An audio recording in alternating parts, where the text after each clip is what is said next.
Welcome to Paranormal Almanac.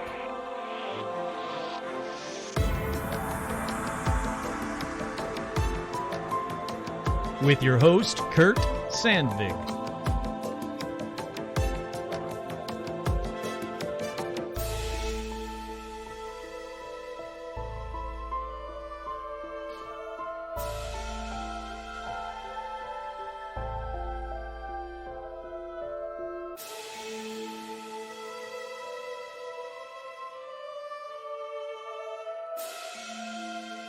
That's right, I'm your host, Kurt Sandvig, and on this week's edition of Paranormal Almanac, let's talk about, well, here in America, we're celebrating a fictitious holiday called Thanksgiving, and since Americans will be forced to spend time with weird family, here's some stories to talk about around the dinner table. How's that for an intro? But first, as always, we have shout-outs. Shout-outs go out to the patrons. Please don't skip ahead. These people are what pays for this show to happen. So you should be thanking them. Oh, it's Thanksgiving.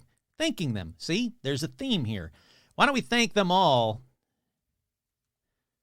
with shout-outs going out to Richard Powdrell, Logan, Charles, Lori, Alec, Roger, Adam, Karen, Ethan, Duran, Nikki Loves James, Lori, Alicia, Rebecca, and Stephen Scher, Jane Ed, Jennifer, Heather G, your spooky neighborhood skinwalker, Zuzus, What's It, Nico Scher and the Mouse, Mark and Tina, Tortuga, Mike from Jersey, Jay Bizzle, Andy, Tracy, Virginia Mailman, Tony the Magician, Jason, Vicky, Crow, Clay, Buzz, Tom, Lobita Works, Glacier, Maine, Isabel, Jen, Stacy, Amber, Tracy, Kelly Jo, Menace the Beast, Kick-Ass Magic, Robot Webcomic, Sandy, Paige, Kaush, Bentman, 666, Andrew, Scott A, Andrea, Melody, Vanessa, Marisol, Liam, Becca, Jake, Charlotte, and the Beasties, Jen, Elizabeth, Sherry, Artmuthan, Tim, Kenneth, Ricky, Alexandra, George, Zozo the Demon, Hayden, Cindy, Ashley, Carrie, Robin, Will, Lauren, Russell, Isabel, Audra, Dorian, Cindy, Paula,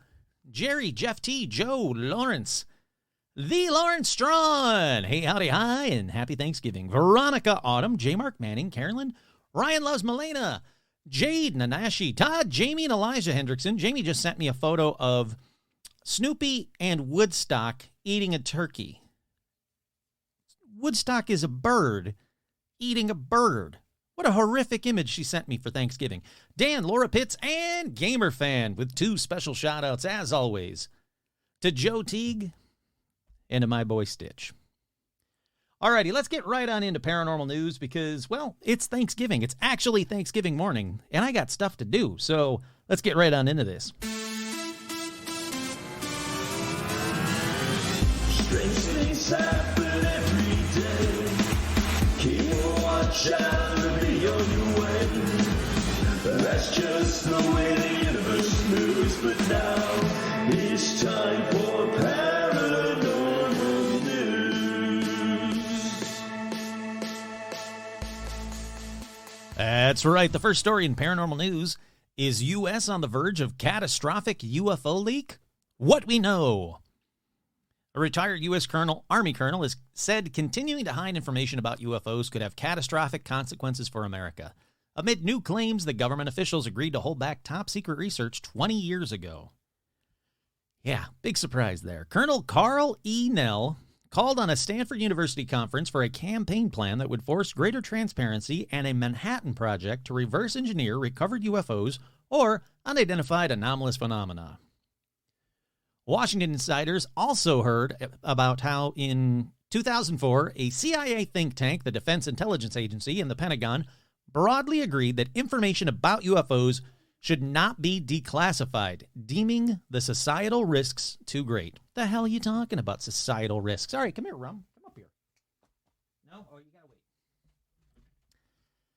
Based on the first symposium of the Soul Foundation, a nonprofit calling for serious, well-funded, and cutting-edge academic research into the nature of unidentified aerial phenomena and their broad cosmological and political implications.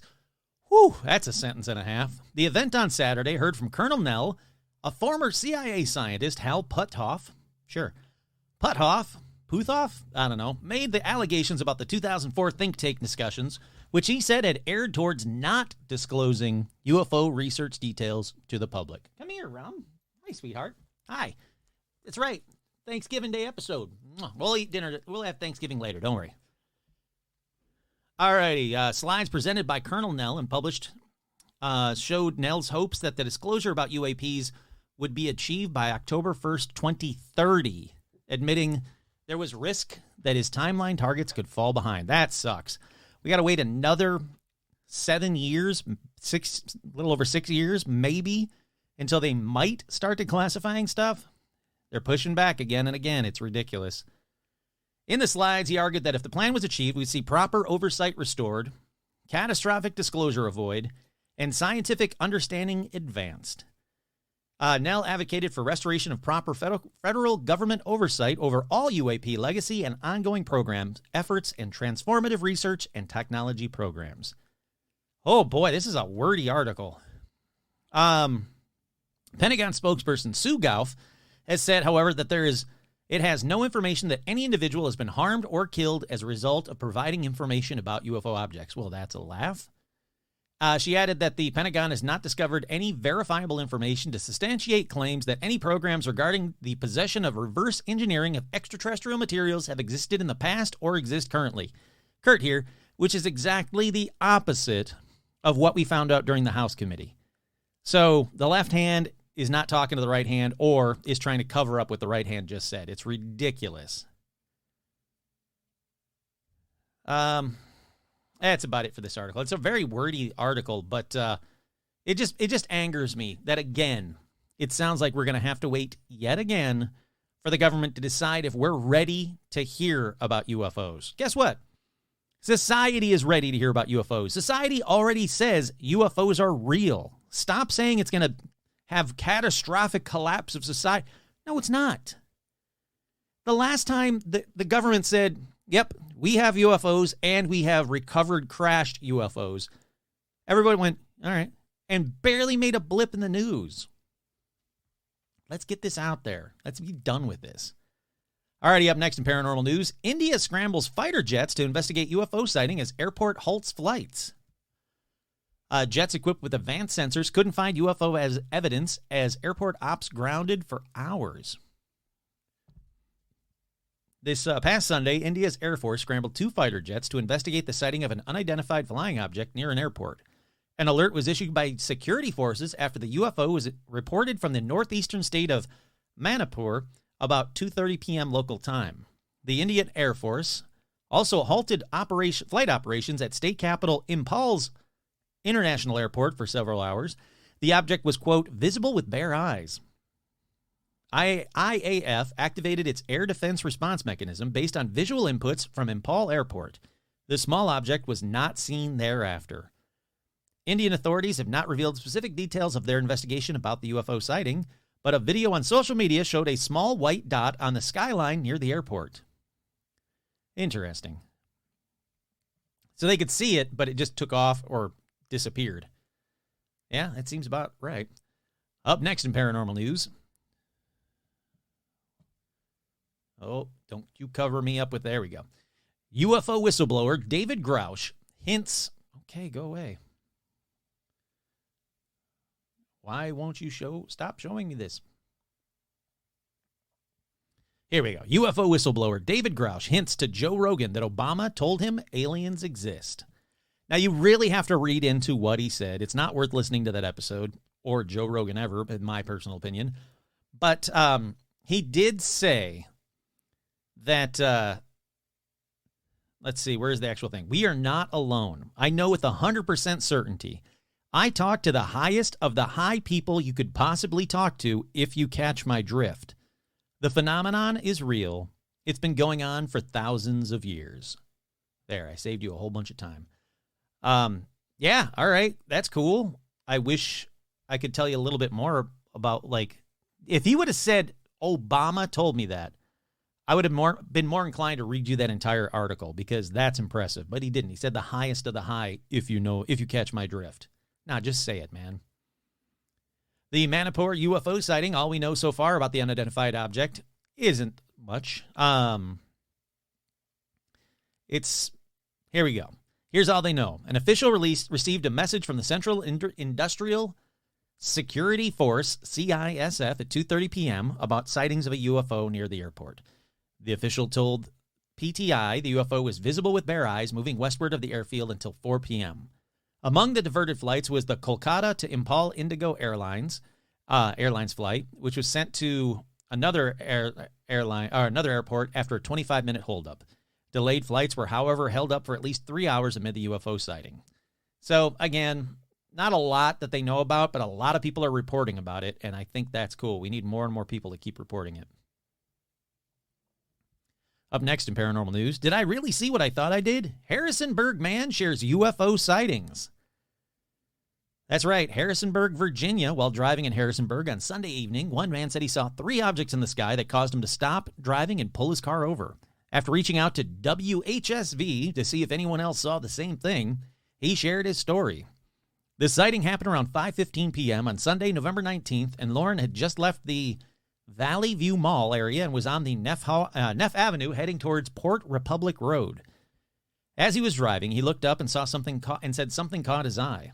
It looked like it might be a plane, but a very large plane. I rolled my window down and it wasn't making any sound. I had noticed it had a fuzzy reddish outline. It looked like a rocket because it was almost going straight up. Let's see. I saw what I thought might be a traditional plane, and there was a colorful object below it.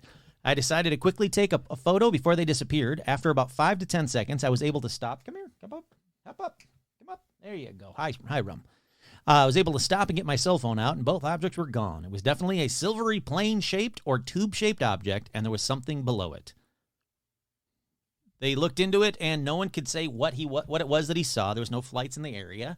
The Shenandoah Valley has had a long history of UFO sightings. It was even the site of an investigation by the U.S. Air Force after a UFO reportedly landed near Fisherville in 1964. Huh, interesting. I'll have to look up that Fisherville one because I don't recall ever talking about it. Up next in paranormal news, West Yorkshire police overwhelmed by UFO reports as a woman beamed into the sky. That's a headline. A Freedom of Information request submitted to the force revealed that since 2020, it has logged 1,805 cases in which the words UFO, alien, UAP, or spaceship appeared in the records. The figures average at 56 a month, or almost 2 a day. West Yorkshire, which includes Leeds and Bradford, has long been well known to have a hive of UFO sightings, although it failed to top the table in the most recent sightings from London. All right, well, I don't care about that. The most recent Freedom of Information Act, submitted by the UFO Truth magazine editor Gary Hesseltine from Featherstone in West Yorkshire, was refused on the basis that it would cause too much to sift through and retrieve the information. In its official response, the force said, "Unfortunately, West Yorkshire police are unable to provide you with the information you requested. It is estimated that the cost of providing and locating the information you seek within your request would exceed the time threshold. When a reasonable estimate has been made, the appropriate limit would be exceeded. There are no requirements for a public authority to undertake the work." The legal limit for costs of a Freedom of Information Act is currently set at £450. They said it would. The police estimated that at approximately 2 minutes per record, the research required would take more than 60 hours. Where's the woman? I want to get to the woman getting zapped up. What the hell? Where's the woman getting zapped up? Why you put that in the headline? There is nothing in this article about a woman getting zapped up. Here we go. Of the 9 sightings disclosed, reports included a woman who said she was abducted by aliens, a man who said aliens had put drugs in his eyes, a woman alleged to have been attacked by aliens, and numerous reports of lights in the sky. There you go. That's a great headline, not a great follow-through. Alrighty, up next in paranormal news. Let's do a Nessie story, shall we? That's right. Loch Ness Monster, not a monster. DNA revealed. Mysterious blob monster origins detailed in study. The anatomy of Nessie may be closer to Swamp Thing than Godzilla. Apparently, Nessie is made of algae, according to DNA samples taken from the waters of Scotland's Borlam Bay, where the deep-sea beast supposedly prowls and has been allegedly spotted in the past in one of the largest investigations of the elusive creature in more than a half a century. Search volunteers Mary Wiles, Aga Balinska, swear they got a glimpse of the 2 humps and some sort of third appendage, but what they believe to be a head, in the water during an early morning swim in August. The pair shared their footage with the research group Loch Ness Exploration. Yeah, okay, come on, get me to the thing. Yep, we know Nessie's been spotted numerous times throughout the years. Here we go. The latest bizarre sighting prompted a collection of water samples for environmental DNA, or organismal, not orgasmal, that's different DNA, organismal DNA shed by organisms by the way of skin or excrement, a method used to detect prevalence of aquatic species without disturbing them. The ability is now to make use of the new eDNA sample. It presents an exciting step forward for wildlife researchers and may help us find answers to what some of the most fascinating and puzzling mysteries of the natural world. Lab results show 2 different kinds of algae. Okay. Samples sent for analysis to the Boulder, Colorado lab Jonah Ventures. What? From the Venture Brothers? It showed only the presence of 2 types of algae and nothing more. The test only detected algae, which of course is exciting news if we consider the possibility that Nessie is a giant algae blob monster. He's not. Stop that. Nessie is not algae. All right, that one angered me. Moving on. Up next in paranormal news. It's not paranormal, but it's a story that, if you've listened to this podcast for very long, you know this is a story that has intrigued me since the day it happened. Well, not since the day it happened, but since I was old enough to find out about the day it happened. I'm talking about JFK's assassination. For 60 years, JFK's assassination haunted Rob Reiner. Yeah, that Rob Reiner. Now he thinks he's solved it. That's interesting. The director, Rob Reiner, thinks he knows what happened. In the 10-episode podcast, Who Killed JFK, he and journalist Soledad O'Brien are going to tell that story. That is cool. Look, I've never thought that Oswald acted alone. I always thought that the Warren Commission was bullshit that was just done to try and appease the American people, or the people of the world, really. But John F. Kennedy was assassinated in Dallas on November 22nd. That's right, yesterday, November 22nd, back in 1963. If you really look into this, independently look into this, you are not going to walk away going, oh yeah, Oswald acted alone. There is bullet fragments that hit the ground and hit a guy named Joseph Tagg, something like that. They saw where the bullet landed in the ground. It did not come in the direction of the Texas School Book Depository. Also, there was a bullet hole in the windshield. You can actually see photographs of the bullet hole in the windshield of the limousine that could not have happened at the angle that Oswald shot Kennedy and Connally. Could not have happened. There's also a dent in the chrome trim above the windshield from possibly another bullet. They said, oh, no, that damage happened the day before and the limo got to Dallas. That's not true. You can actually see photos of the limo the day before it got to Dallas. That trim was perfect. It was not bent. It was not dented in. So there is way more to the story, and Rob Reiner thinks he's figured it out. He tells a story of how he heard about it on that day. He says, until the Warren Commission report came out and people started finding fault with it, saying maybe this isn't the true story here. Yeah, I agree. 6 decades later, Reiner says he hasn't lost his fascination with what really happened in Daley Plaza as Kennedy's open car passed through downtown Dallas. But now Reiner thinks he knows what happened in the 10-episode podcast, Who Killed JFK from iHeart Podcast. He and journalist Soledad O'Brien are telling that story. It's important that we, the people, know the truth of what happened because we're now in a weird time in our country where disinformation just flies out. It's hard to get a handle on the truth. We're more divided than we ever were. That's very true. To me, democracy is now in a really tough place, and if it's going to survive, it has to be based on truth. All those things that came together for me as to why I wanted to tell this story. It's the greatest murder mystery in the history of America, so we're going to try and solve a murder. Yeah, I mean, I agree. Like I said, if you listen to this podcast, I told a story about how when I was working back in the day at MySpace, I went to Dallas for the National Center for Missing Exploited Children conference. Had to do with my job. You can listen to the episode. But I met a man there who was a police officer the day, right there in Dallas, the day Kennedy was killed. That man who was actually there said, in no uncertain terms, he said, there was somebody at the grassy knoll. 100% there was somebody there that shot Kennedy. He thinks, and I do too, yeah, Oswald got a couple of shots off. Might have been the shot that went through Kennedy's shoulder or back or whatever. That one might have come from Oswald. But the big shot, if you watch the Zapruder film, right, as they passed the sign, the big explosion of basically Kennedy's head, that did not come from the direction of Oswald. It came from the direction of the grassy knoll.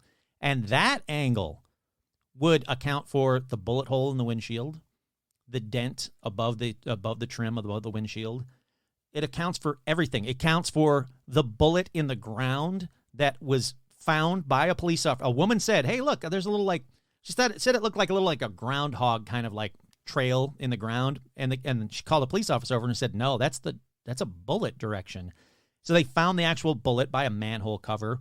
Again, not in the direction that Oswald was shooting. That bullet has since gone missing, almost immediately went missing. People, when they looked at the limo, when it arrived at the hospital and they got Kennedy out of the limo, it was just kind of sitting there, sadly, with a lot of Kennedy still left inside. People said that they looked at the bullet hole in the windshield. They said, you could have put a pencil through it. There is way more to the story is what I'm saying. You can go back and listen to that episode. Find the episode where I talk about it. It was absolutely incredible. That officer, he worked for that same conference. He had since retired, but he said that the Secret Service came and took his notepad away, took evidence away, a cigarette butt, photograph of the footprints at the grassy knoll, basically said, we got this covered. We're taking over. You don't know anything. He took me to the school book depository. I got to sit exactly where Oswald was sitting. And there is no reason for Oswald to wait. Kennedy was coming towards Oswald, then turned to the car, the way the car was going, turned to the left to Oswald's right and started to drive away before Oswald took the first shot. He had a much cleaner shot straight ahead. There was actually a tree between him and Kennedy, and he waited to shoot in that direction. It made absolutely no sense. He then took me to where Oswald was killed, and he said how stupid that was. And when you really see it in person, you go, why would they have done this? Like, yeah, Jack Ruby knew a lot of the police officers and, got away with a lot of stuff. But why would they wait for Oswald to be right there? Why would they take Oswald right there? They could have easily pulled in the truck that was going to take Oswald away, the armored car. They could have pulled it way farther in. The press could have still seen Oswald, and they would have got him into the car and gone.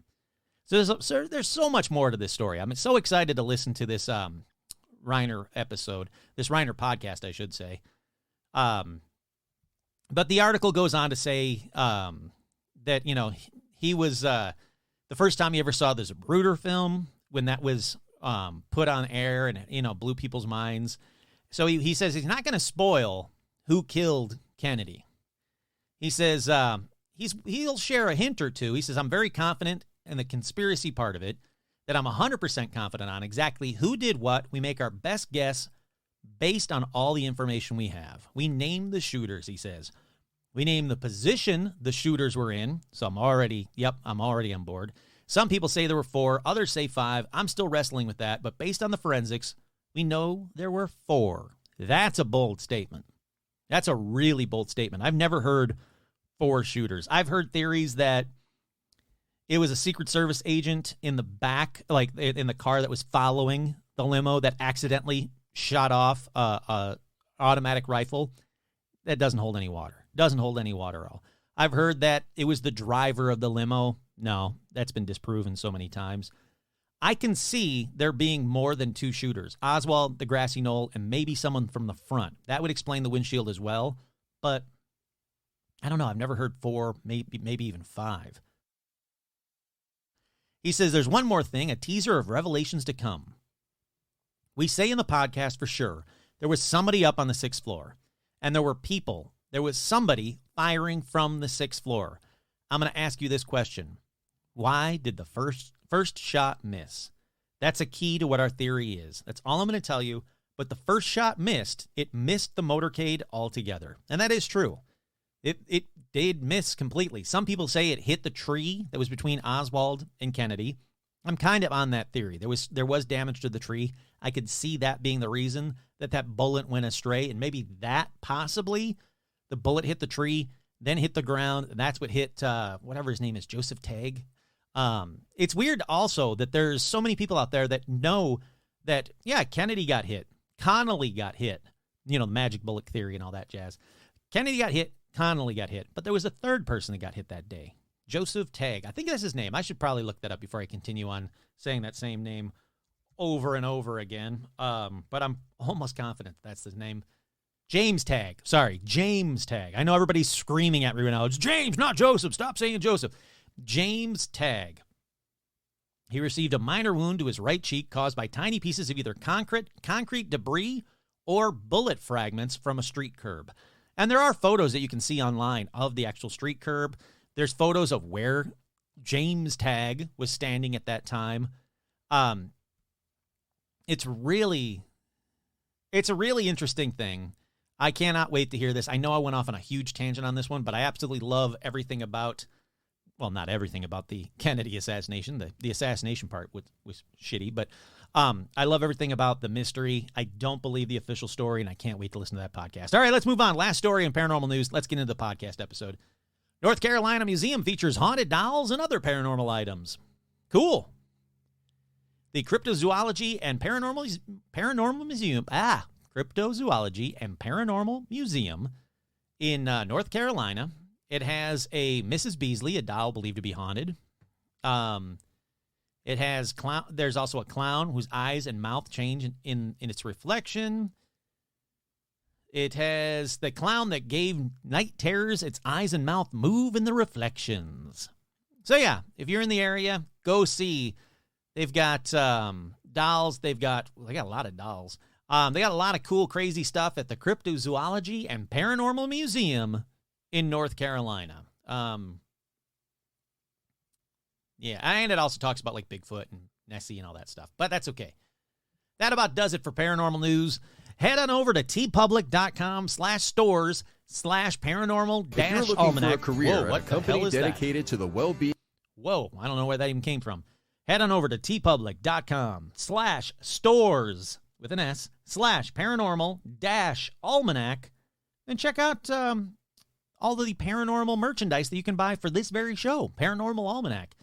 They make great holiday gifts. They make great gifts for yourself. Just go buy one is what I'm saying. We'll be right back with more in just a minute. Paranormal news. Nope. I'm not prepared. I took too long talking about Kennedy. Not prepared.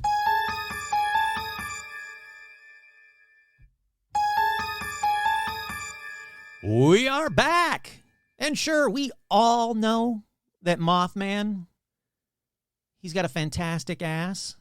But are there other Mothman-type creatures out there doing squats all day long to get a little of his spotlight that Mothman has? Well, let's find out, because on this week's edition, we're going to talk about other Mothman-type creatures. Are they a family? Are they relatives of Mothman? Did they all get together for Thanksgiving? These are questions that won't be answered on this episode. But for this first one, let's go all the way back to November 16th, 1963. Which I got to say is weird, because this first story on this edition, November 16th, 1963. Well, Mothman's first sighting was November 15th, 1966, almost 3 years later to the day. Does that mean anything? Well, kind of, because the creature that I'm about to talk about looks a hell of a lot like Mothman, and maybe it just moved from Kent to Virginia. Well, I don't know. November 16th, 1963 is when the world was introduced to the Bat Beast of Kent. As you probably can already guess by the name, it's a bat. It's a beast, and it was seen in Kent. It's all right there in the name, people. All right, story time on that fateful day. 17-year-old John Flaxton, 18-year-old Mervyn Hutchinson, and then two other unnamed friends who I'm going to call Zozo and Pazuzu, because you know what? If you don't give your name, and I can't find your name in any of the articles, I'm going to have some fun with it. Well, they were all walking. Good old Pazuzu and Zozo and Mervyn and John. They're all walking home from a party on Sandling Road in the county of Kent when they said they saw a silent, glowing, orb-like object descending from the sky. So, already they're seeing a UFO, and that's pretty cool, but the bat beast was about to make its appearance. Moments after the UFO landed behind the trees, they noticed a shaking in the brush, and then something emerged from the brush. Yeah, it's the bat beast, but listen to how it emerged. They said the bat beast waddled towards them. Yeah, they used the term waddle, which I got to say is not too intimidating, but sure, it's a big bat beast. They said it looked like a headless bat that was approximately 5 feet tall with large webbed feet and wings protruding from its back. Mervyn said later, it didn't seem to have any head. There were huge wings on its back, like bat wings.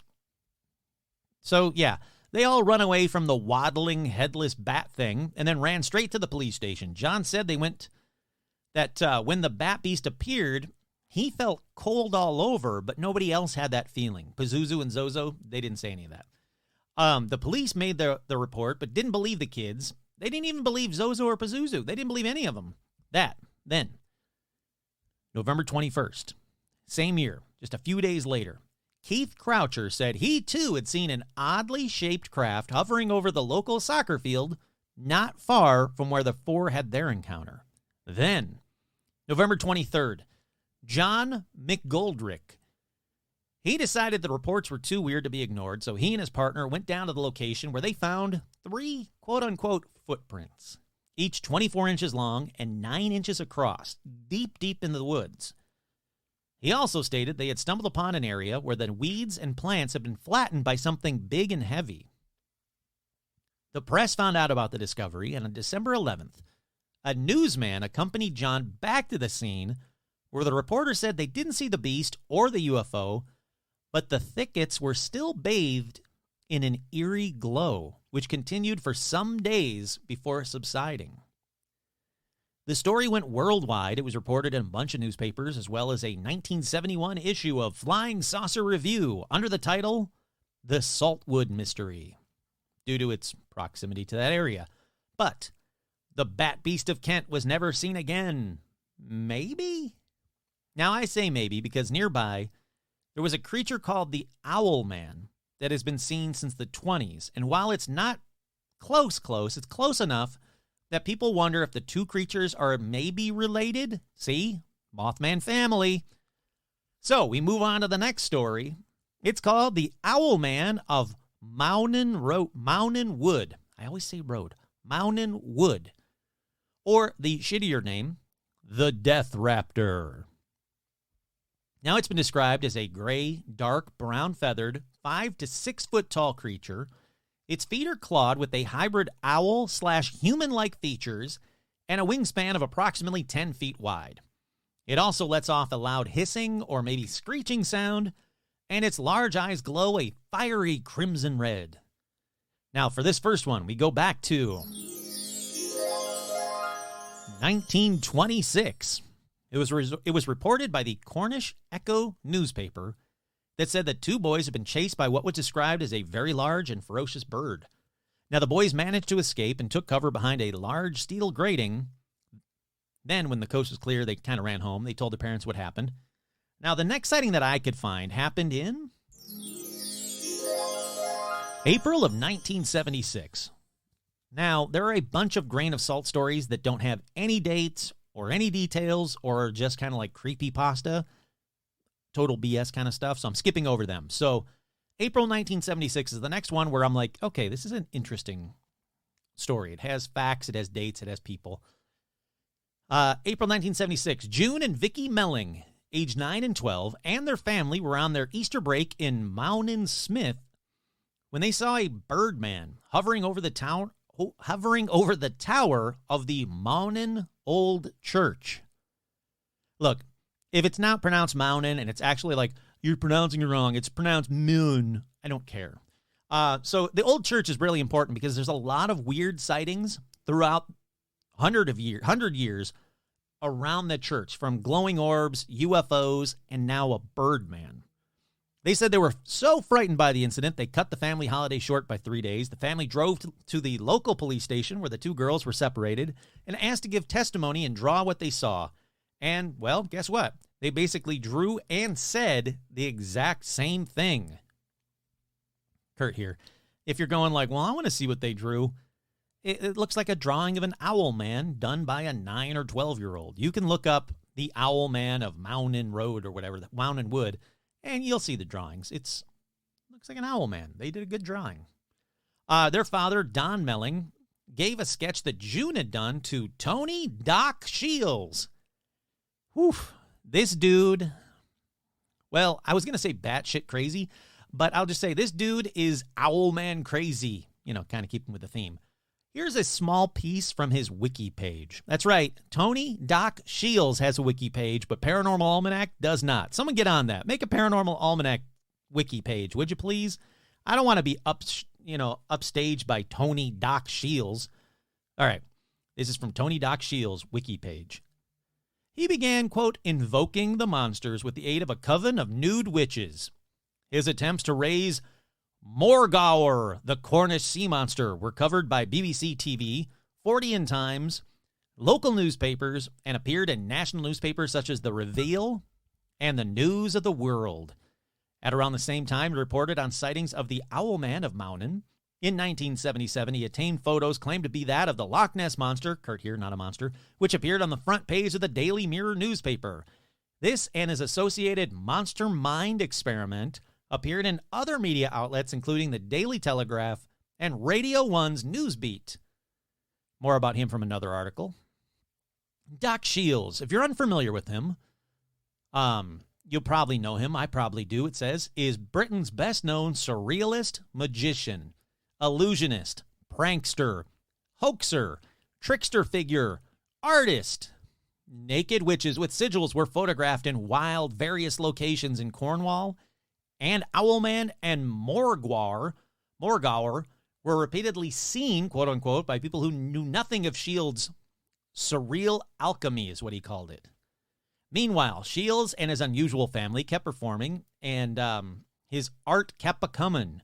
The News of the World and other rags did lurid stories about Shields and his family, and Shields himself wrote numerous fascinating columns for the Fortean Times, lots of books on magic, and the indispensable Monstrum, to be read with a pinch of salt, but with admiration for what he created. Every sighting of the Owlman wave of 1976, after these kids' first initial one, like I said, the dad gave Shields one of her drawings. Every sighting of the Owlman wave of 1976 was reported directly to Shields. No third party has been able to verify any of the eyewitnesses or even talk to them. So whether one likes it or not, most of the information of Owlman comes from one source, Shields himself. July 3rd sighting of Sally Chapman and Barbara Perry, and the sighting of Jane Greenwood the following day, as well as an August 2nd, 1978 sighting from 3 unnamed French girls. There is one similarity amongst these sightings. All right. So that's the story about him. But there is one thing about these sightings. I don't know if any of those sightings are real, but the real sightings that I can actually find, there actually is a similarity amongst the sightings. They're all witnessed by girls roughly that same age going through puberty. While that doesn't necessarily make the sighting suspect, as some might have speculated, the Owlman is an apparition that is only visible to young girls, though. All right, that's interesting. I don't know if that's true. Another similarity is their proximity to that church that I was talking about. That is true. Like I said, there's something weird with that church. There's something going on there. All sightings occurred within a few miles radius of the church, leading some to speculate that it lives in the church, or at very least near the church. Sure. Thanks, Doc. Let's keep on going to sightings that weren't connected to some hippie doc and naked witches. By the way, don't Google image search hippie doc and the naked witches. All right, the next sighting happened in 1978. At first, the witnesses thought that someone was playing a trick on them. They thought it was a person dressed in a costume, but when it flew up into the air, they realized it wasn't a costume, or possibly it was the best costume ever because it flew directly up into the air. That's a bitchin' costume. They described it as an abnormally large bird, silver gray in color, and there was a strange static noise coming from the trees for some times afterwards. Jumping ahead to 1989, it was seen in the woods again. Then, in 1995, it was seen by an American tourist. She described the owl man as being at least 5 feet tall with huge claws emanating from its vast wings. But I can't tell you how old the American tourist was, so maybe it's not only visible to young girls is what I'm saying. The witness sent a letter, the American witness that is, sent a letter about her experience to the then night editor of the Western Morning News, Simon Parker, at the end of the summer in 1995. It read, "Dear Sir, I'm a student of marine biology at the Field Museum, Chicago. On the last day of summer vacation in England, last Sunday evening, I had a most unique and frightening experience in the wooded area near the old church at Mownham, Cornwall. I experienced what I can only describe as a vision from hell." Ooh, this letter took a turn. "The time was 15 minutes after 9, more or less, and I was walking along a narrow track through the trees. I was halted in my tracks about 30 meters ahead when I saw a monstrous Birdman thing. It was the size of a man with a ghastly face, a wide mouth, glowing eyes, and pointed ears. It had huge claw wings and was covered in feathers of silver gray color. The thing had long bird legs which terminated in large black claws. It saw me and rose, floating towards me. I just screamed and then turned and ran for my life. The whole experience was totally irrational and dreamlike. Friends tell me that there is a tradition of Phantom Owlman in that district. Now I know why. I have seen the Phantom myself. Please don't publish my real name and address. This could adversely affect my career. Now I have to rethink my worldview entirely. Yours and sincerely, Scared Eyewitness." The next year, in 1996, a woman reported a ball of light floating above the church, but no Owlman. Then in 2003, two teenage girls were listening to music in the church parking lot late at night. They saw a glowing, pulsating globe of light hovering over the church. The girls said that they watched it for a while until it vanished. Then, the most recent sighting happened in September of 2009. A 12-year-old girl named Jessica Wilkins, or Wilkinsons, depending where you get your information from. She said she saw the Owlman, and it appropriately scared the crap out of her. Then I found a grain of salt comment and an article about the Owlman, but I thought it was kind of cool. When I was looking through all these online articles about the Owlman, there was one that had, leave your comment here. There was a bunch of comments basically like, "Oh, that's a neat story, that's cool." And then there was this comment. "My wife saw the Owlman with her friend while driving through Mountain in the middle of the road, bigger than the bonnet of her car, red glowing eyes, huge owl-like thing. This was in 2008, roughly, and we only just heard about this Owlman on Facebook, so no prior basis. Or no prior bias." Interesting.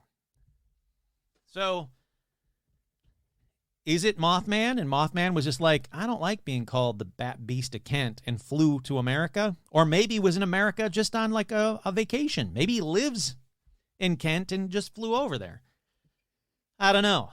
But this next one on this edition, well, how do I introduce this one? Sure, Mothman may have a great ass, but this next one called the Popobawa, well, it has a great penis. That's right. Mothman, great ass. Popobawa, great big penis. Yeah, I have a degree in cryptozoology, so I can say that professionally. Also, the Illuminati said I can talk about cryptid dick all I want. So if you don't like it, you can contact them. Look, every person that talks about the Popobawa talks about the fact that it has just got a hog, just a massive hog. So for this one, we go back to the 60s.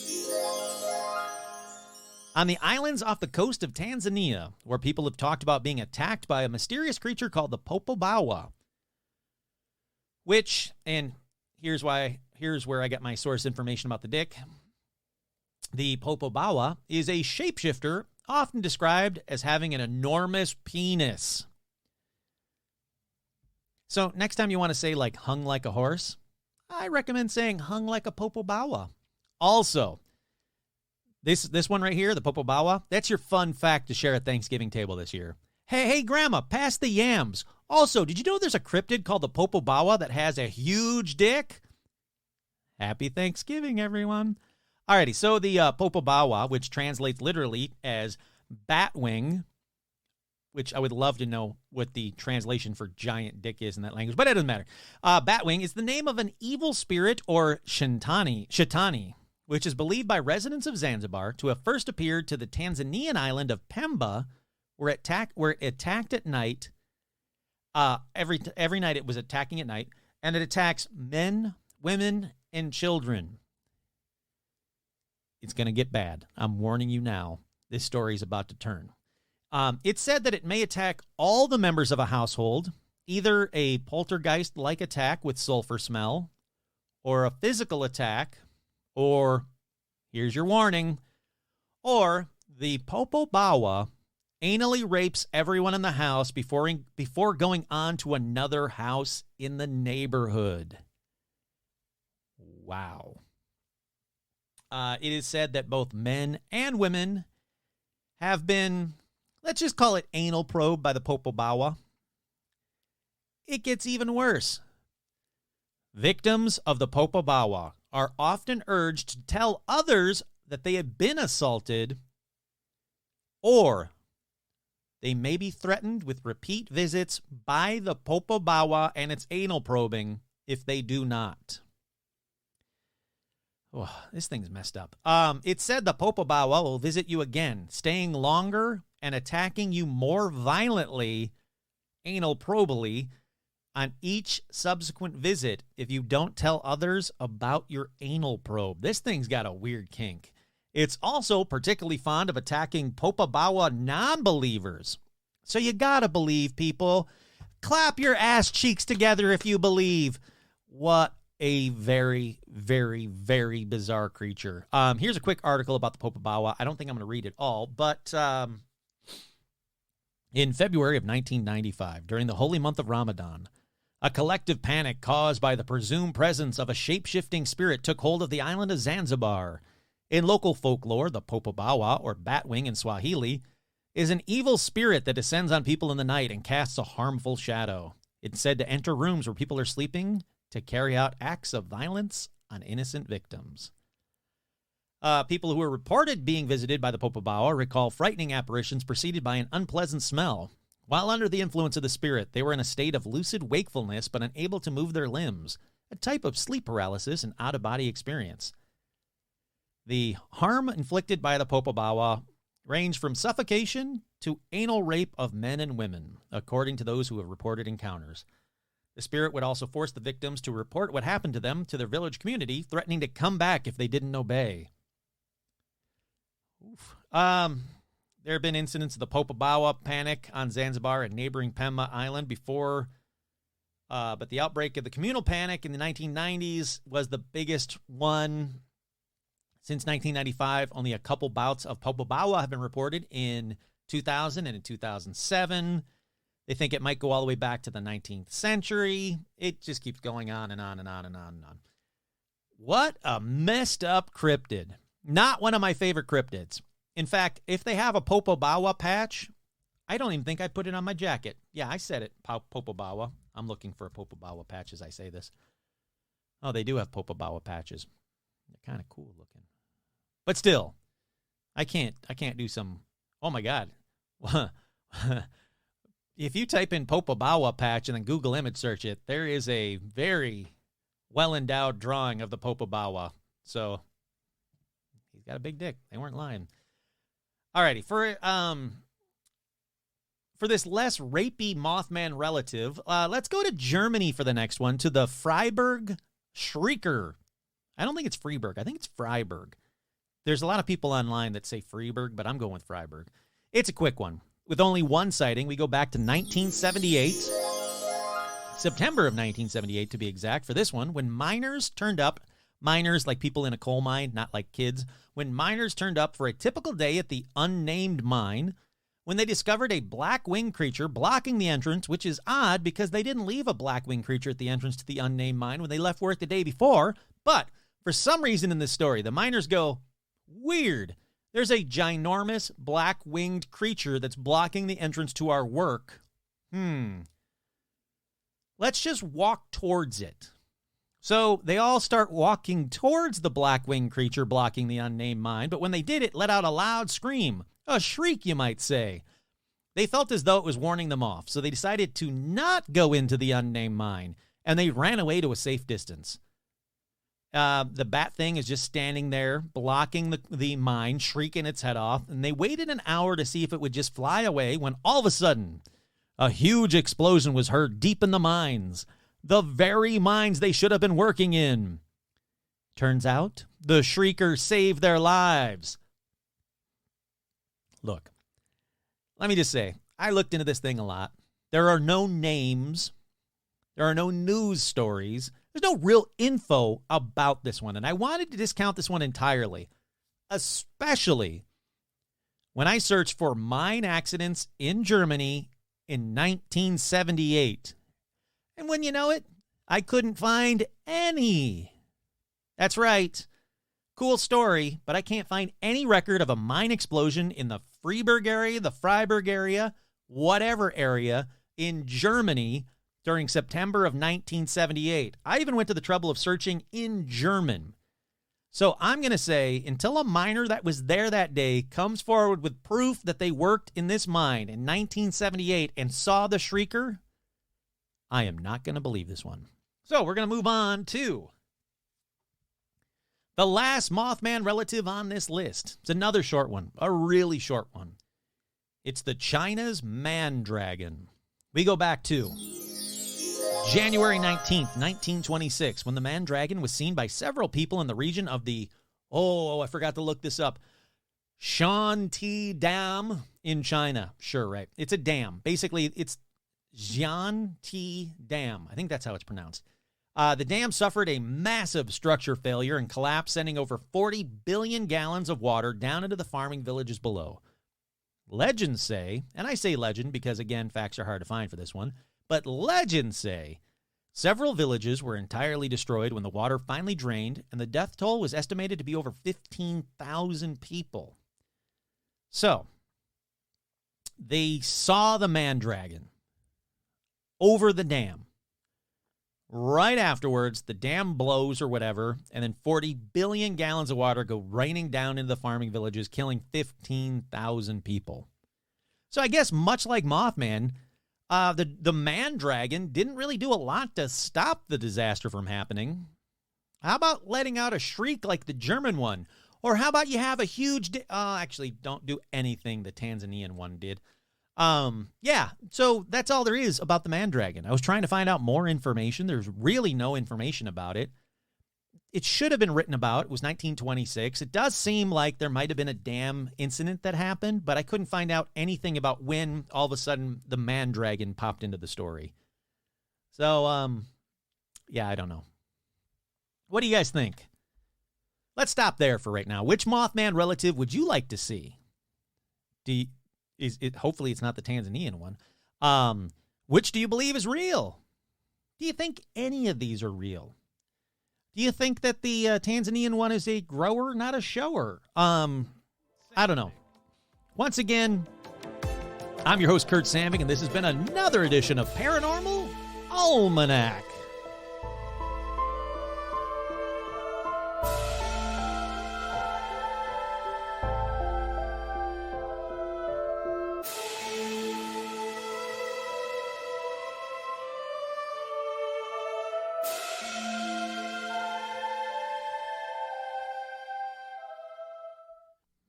Bring the Mothman from Big Get.